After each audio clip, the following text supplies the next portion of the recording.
Sunday in Abuja at the conclusion of the Indian Prime Minister Narendra Modi's state visit to Nigeria at the invitation of President Bola Tinubu.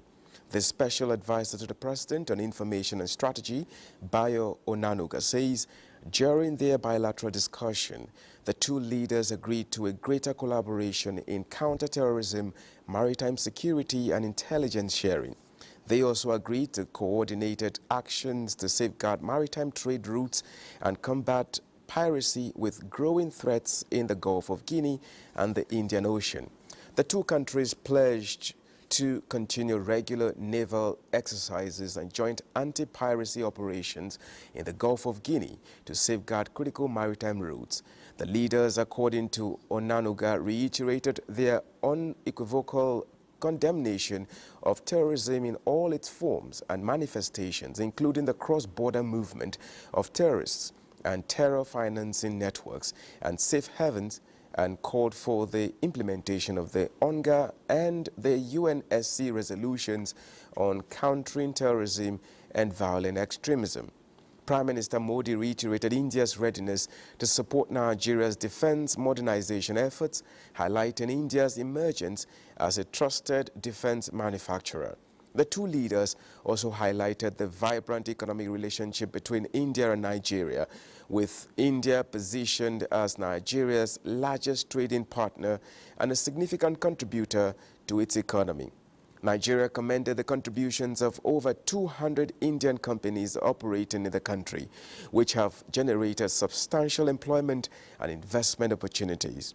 On bilateral trade expansion, both leaders directed their officials to finalize pending agreements, including the Economic Cooperation Agreement, ECA, Double Taxation Avoidance Agreement, DTAA, and the Bilateral Investment Treaty, BIT, to boost trade and investment.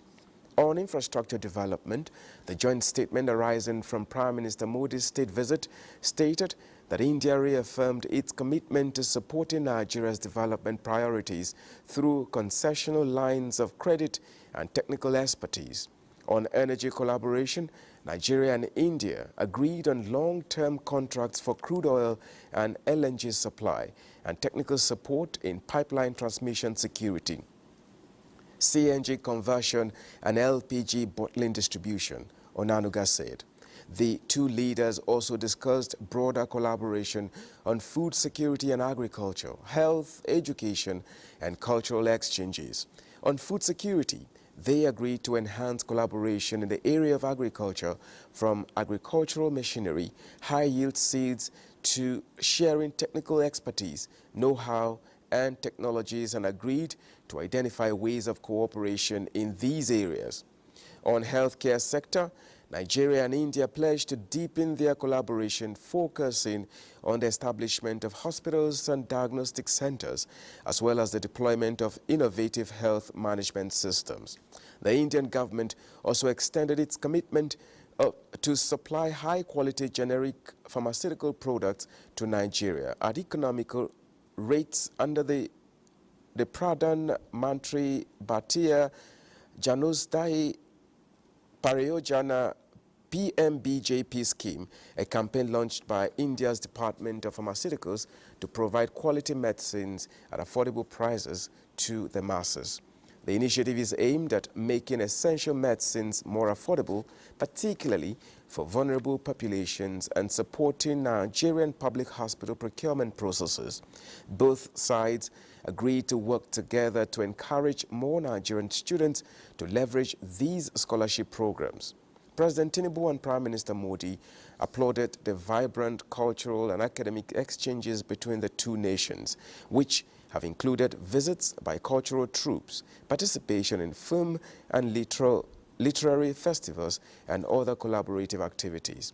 They underscored the importance of further widening these exchanges to promote mutual understanding and shared heritage. They also pledged cooperation on regional peace and security, particularly in West Africa. Onanuga says, as members of International Solar Alliance's ISA, both sides agreed to intensify their cooperation in establishing solar parks and to work towards increasing the share of the renewable energy in their energy portfolio.